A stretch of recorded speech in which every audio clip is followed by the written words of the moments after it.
October 4th, 1985, 11:24 p.m., Mulberry Street, Little Italy. The rain in Lower Manhattan doesn't wash things clean.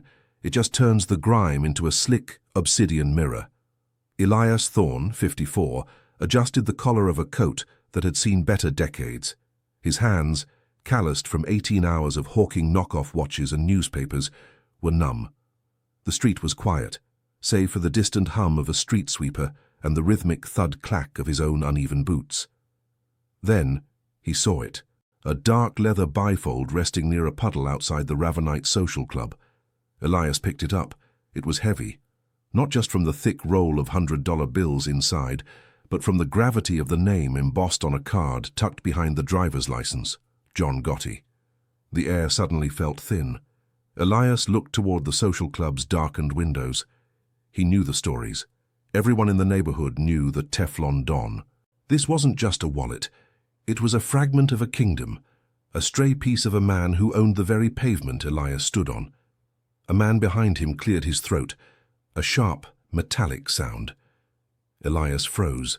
The smell of expensive cologne and gasoline filled the damp air. To walk away was a fortune. To stay was a gamble with a ghost.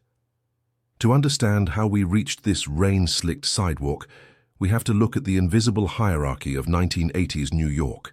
The narrator's voice pulses. Elias wasn't a criminal, but he was a survivor. He lived in a rent-controlled box in Queens, surviving on coffee and the thin margins of street commerce. He knew the code of the streets wasn't written in books, but in gestures. He turned around slowly. Two men in tailored overcoats stood under the yellow glow of a street lamp.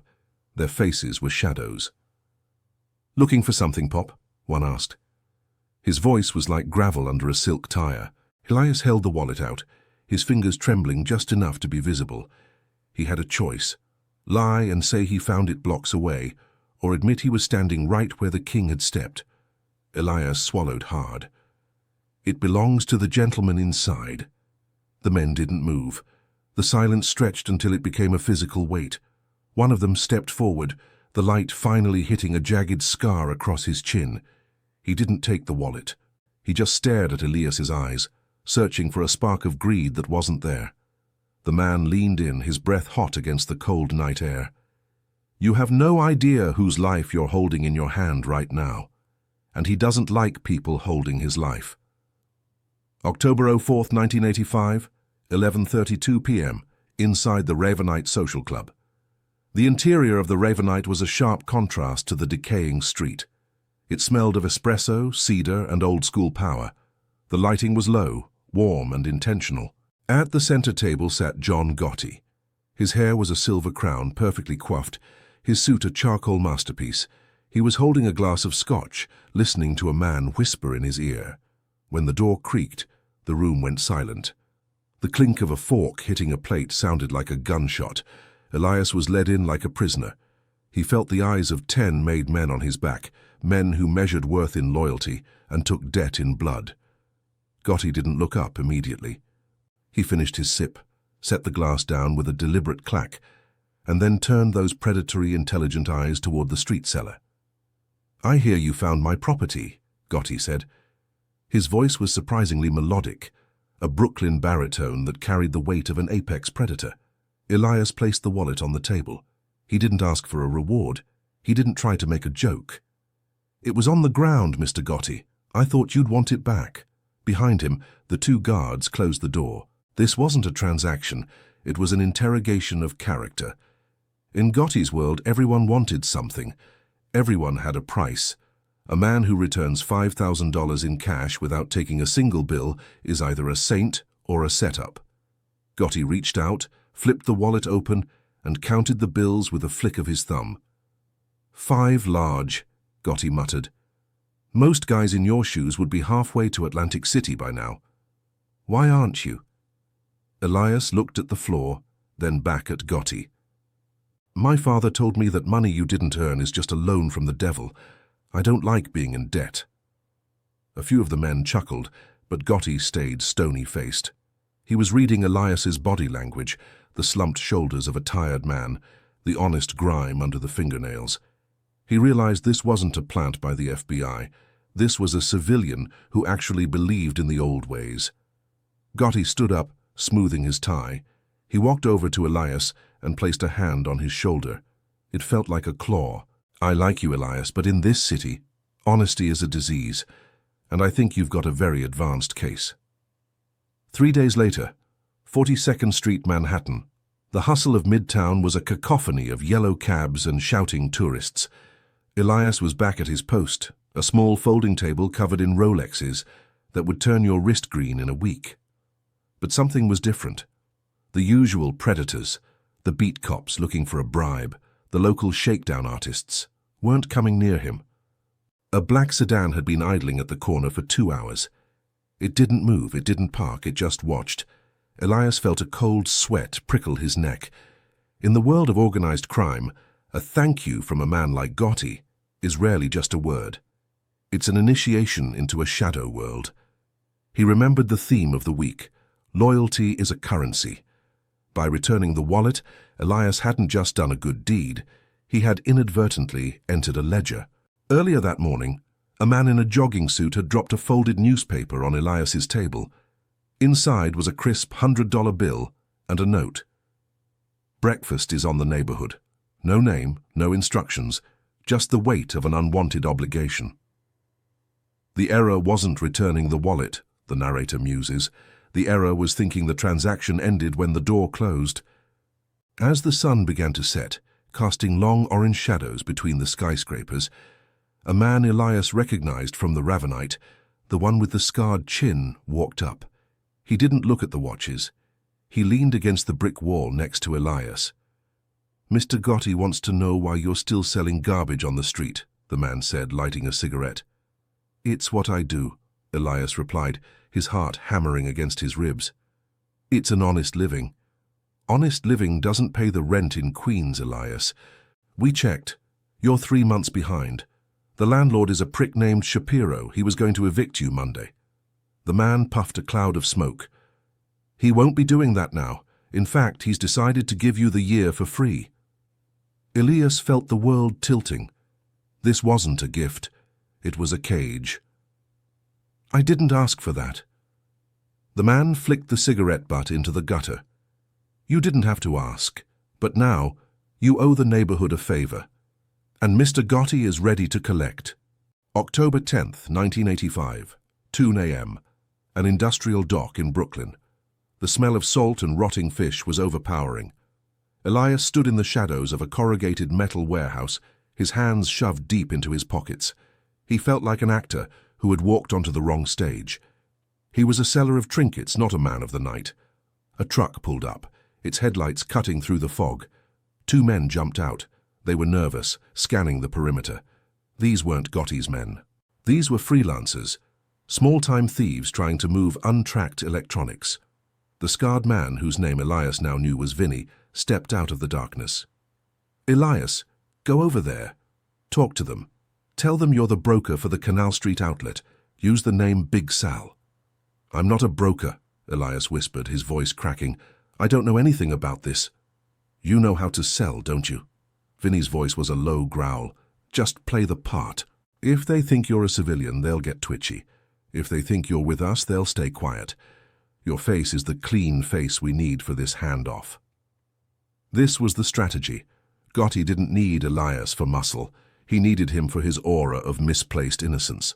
It was a tactical advantage, a white label front for a grey market deal. Elias walked toward the truck. Every step felt like he was wading through cement. The 2 thieves looked him over. They saw a tired older man with honest eyes. They relaxed. "You Sal's guy?" one asked. Elias nodded, his throat dry. "The merchandise. Let me see it." The transaction was smooth. Too smooth.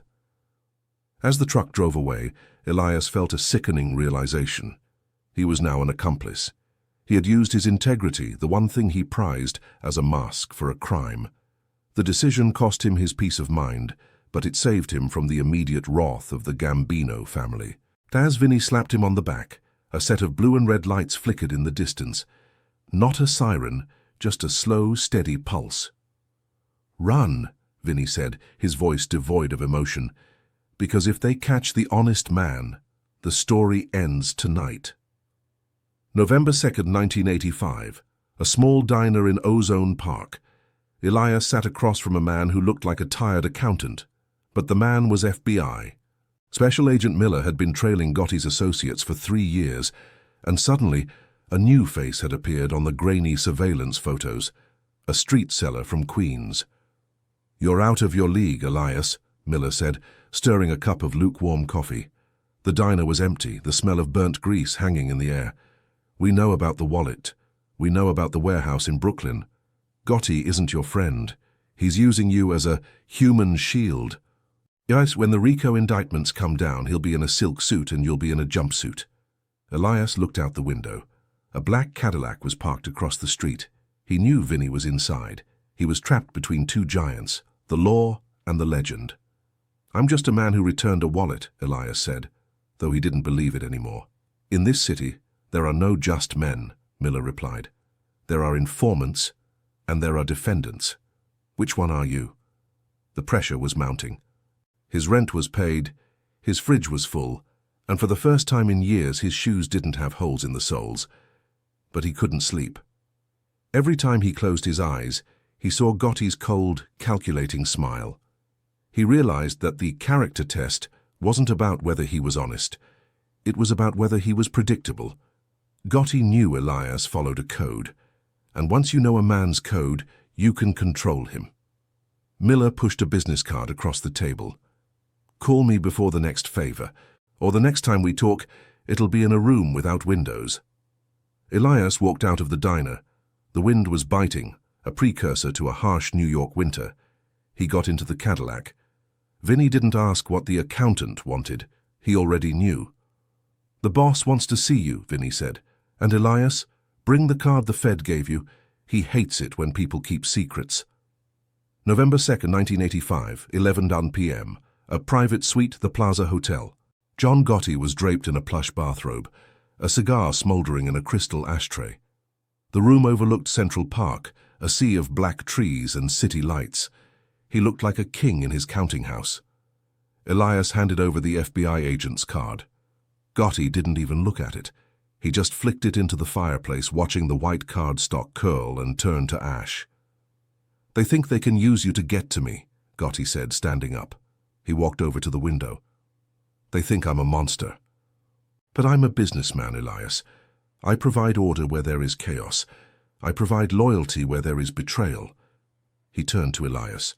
"The feds will offer you a deal. They'll tell you they can protect you. They're lying. They'll use you for a testimony, and then they'll drop you in a witness protection program in some trailer park in Nebraska, where nobody knows your name and nobody cares if you live or die."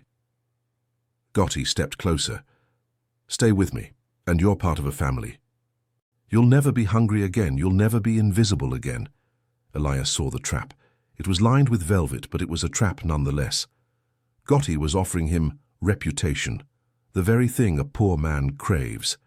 In the streets of New York, being Gotti's guy was better than being a king, but it meant your soul belonged to the Gambino ledger. "What do I have to do?" Elias asked. "Nothing." Gotti smiled. "Just keep being the honest man. Keep selling your watches. Keep being the guy who returned the wallet. But once a week you'll take a walk. You'll go to a certain park bench, you'll sit, you'll listen, and then you'll come tell me what you heard." It was a spy's life. The honest man was being turned into the ultimate fly on the wall. "But Elias," Gotti added, his voice dropping an octave, "if you ever lie to me, even once, you'll find out why they call me the Dapper Don. It's because I look good even at a funeral." December 12, 1985, Washington Square Park. The arch stood tall against a grey, freezing sky.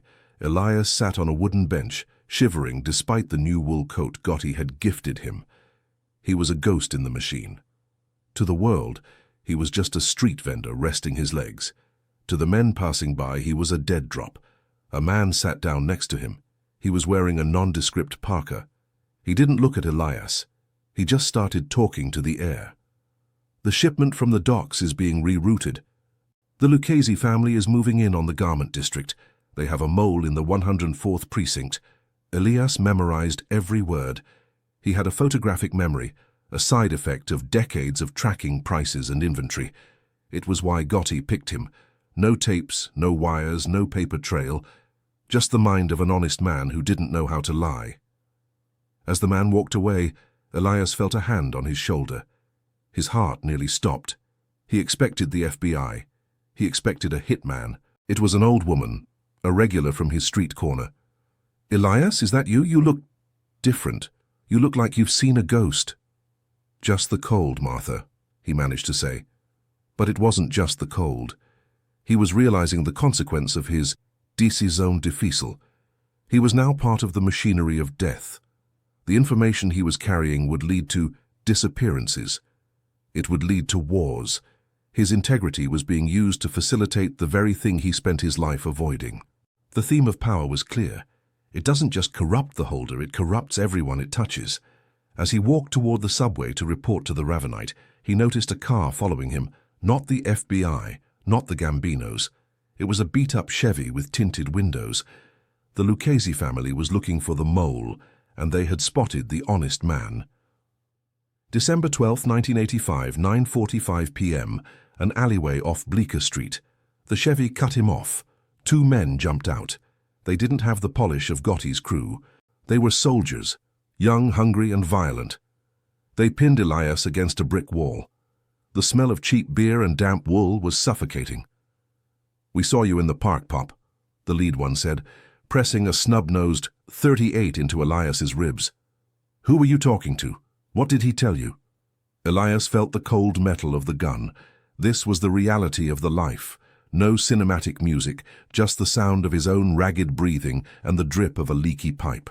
He could tell them the truth and maybe live for 10 minutes, or he could stick to the code. "I don't know what you're talking about," Elias said, his voice surprisingly steady. "I was just sitting in the park." The man hit him. A sharp, blinding pain exploded in Elias's jaw. He tasted copper. "Don't play hero. You're the guy who found the wallet, right? The honest man. Well, honesty is going to get your brains painted on this brick." In that moment, Elias realized he wasn't afraid. He had spent 50 years being a nobody. For the last 2 months he had been a somebody. If he died here, at least he died as something other than a footnote. But more than that, he knew something they didn't. He knew Gotti's men were never more than 2 minutes away. "You're making a mistake," Elias spat, blood spraying his chin. "You're touching property that doesn't belong to you." A whistle pierced the air, a sharp, bird-like sound. From both ends of the alley, shadows began to move. Vinny and 3 others emerged from the darkness. "Let the old man go," Vinny said, his voice flat, "or this alley becomes your grave." December 24th, 1985, the Ravenite Social Club, Christmas Eve. The streets were dusted with white, and the windows of Little Italy were glowing with festive lights. Inside the Ravenite there was a celebration. Gotti was at the center, laughing, handing out envelopes of cash to his captains. Elias sat in the corner. His jaw was still bruised, a dark purple reminder of the alley. Gotti walked over to him, a bottle of expensive wine in one hand. "You stood your ground, Elias," Gotti said. He sounded genuinely impressed. "Most guys would have sung like a canary. But you kept your mouth shut. You really are an honest man." Gotti set a heavy envelope on the table. It was thick, enough to retire on, enough to leave the watches and the cold streets behind forever. "Take it," Gotti said. "You're out. The feds are getting too close. I can't have you on the street anymore. This is your pension. Go to Florida. Buy a house. Disappear." Elias looked at the envelope. The Don was showing mercy. He was rewarding the character test he had set months ago. But Elias knew the truth. This wasn't a reward for returning the wallet. It was blood money for the secrets he had carried. "Thank you, Mr. Gotti," Elias said. "Don't thank me," Gotti whispered, leaning in. "Just remember, you never saw me. You never heard me. You were just a guy who found a wallet. That's the story people will tell, the legend of the honest seller. Let's keep it that way." Elias walked out into the snow. He had the money. He had his life. But as he looked back at the club, he saw a black van with a satellite dish parked 2 blocks away. The FBI wasn't finished, and the legend of John Gotti, was about to become a tragedy. March 1992, a small porch in Delray Beach, Florida. Elias Thorne sat in a rocking chair, watching the sun sink into the Gulf of Mexico. He was an old man now, forgotten by the world. In the news, the headlines were screaming, "John Gotti convicted, the Teflon Don falls." Elias turned off the television. He thought back to that rainy night on Mulberry Street. He thought about the weight of the wallet. He had lived a life of comfort for the last 7 years, funded by the Gambino family. He had been honest, yet he had lived on the proceeds of crime. Was he a good man, or was he just a man who knew how to survive the gravity of a giant? The theme of reputation remained. In the neighborhood, they still told the story of the man who returned the Don's wallet. It became a piece of New York folklore, a story about a time when even the criminals respected a certain kind of integrity. But Elias knew the subtext. He knew the cost. He had traded his anonymity for a gilded cage. Nobody knew the truth, the narrator concludes, until it was too late. The honest man was the only one Gotti ever truly trusted, and in the end, that trust was the only thing that didn't end up in a courtroom. Elias reached into his pocket and pulled out a small, cheap watch, the kind he used to sell. It didn't keep time well, but it reminded him of who he was before he picked up that leather bifold. The error wasn't trying to be honest, Elias whispered to the wind. The error was thinking the world would let you stay that way. John Gotti went to prison for life. Elias Thorne died in obscurity, taking his secrets to the grave. But the question remains for all of us. If you found that wallet on a dark street, knowing who it belonged to, what would you have done? Would you have taken the money and run, or would you have stepped into the lion's den for a chance at a different life? Would you have done the same as Elias? Let us know in the comments below. And if you enjoyed this dive into the dark heart of New York history, don't forget to like, subscribe, and hit the bell. We have many more stories from the shadow side of the city to tell.